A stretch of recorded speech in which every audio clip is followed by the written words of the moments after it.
All right, let's just jump right in. By 2026, corporate coaching isn't going to be some fancy perk anymore. It's becoming basic corporate infrastructure.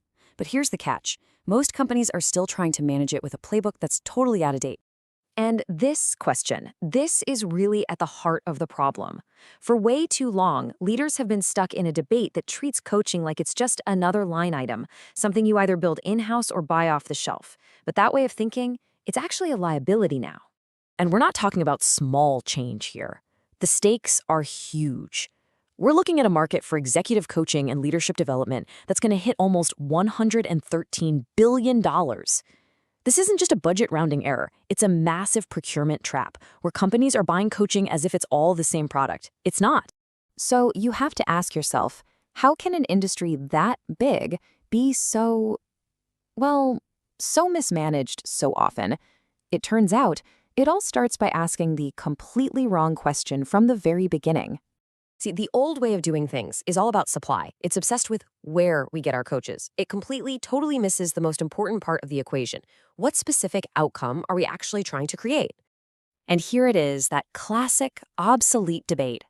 Do we build an internal team that gets our culture and our context, or do we buy outside specialists who bring that deep neutrality and expertise?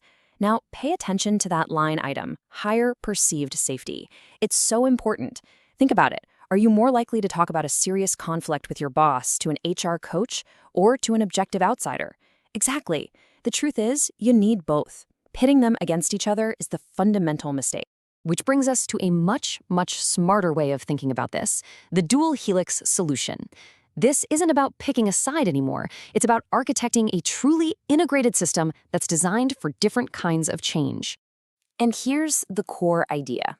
The absolute best companies out there are already running two different but deeply connected coaching systems. They've moved past the whole build or buy argument and are designing something way more sophisticated. This is how it breaks down. You've got two strands. Helix A is all about stabilization. Think fast operational fixes, performance recovery, stuff that's best handled by internal coaches who already know the system inside and out. But then you have Helix B. This is for transformation. This is the deep, long-term work on habits, mindsets, maybe even identity. And for that, the neutrality and psychological safety of an external specialist is absolutely critical. Okay, so this sounds good in theory, right? But the big question is, how do you actually do this? Let's get into the new playbook and see how this becomes a real practical strategy you can use. First thing you need, a brand new kind of professional.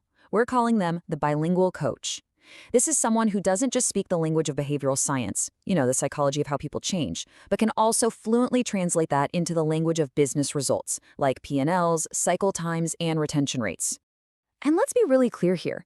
This role isn't just some nice to have. These bilingual coaches are the glue, the connective tissue that holds the entire system together. They're the ones who make sure that a deep insight from a Helix B session actually gets put into practice in daily operations. Next, you have to solve the confidentiality problem. You do that with this, the 3-box model. It's simple. Box 1, that's the private coaching content. It's a black box, never shared, period. Box 2 is for progress signals, like hitting a goal. That stuff can be shared, but only with consent. And Box 3? Those are the business outcomes everyone can see in the system anyway.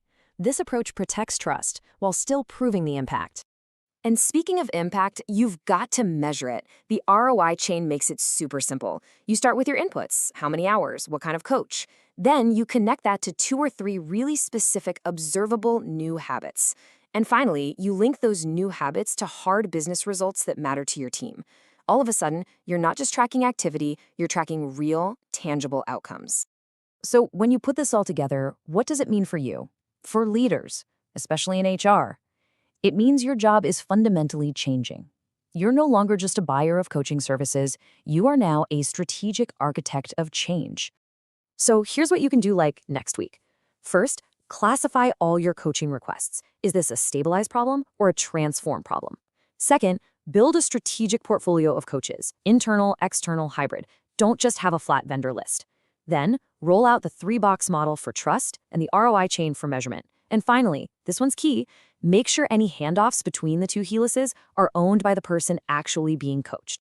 So if you remember one thing, let it be this. The future of leadership isn't something you can find in a vendor catalog. It has to be built. It has to be designed. The question you should be asking is no longer who should we hire, but what kind of change do we need to architect?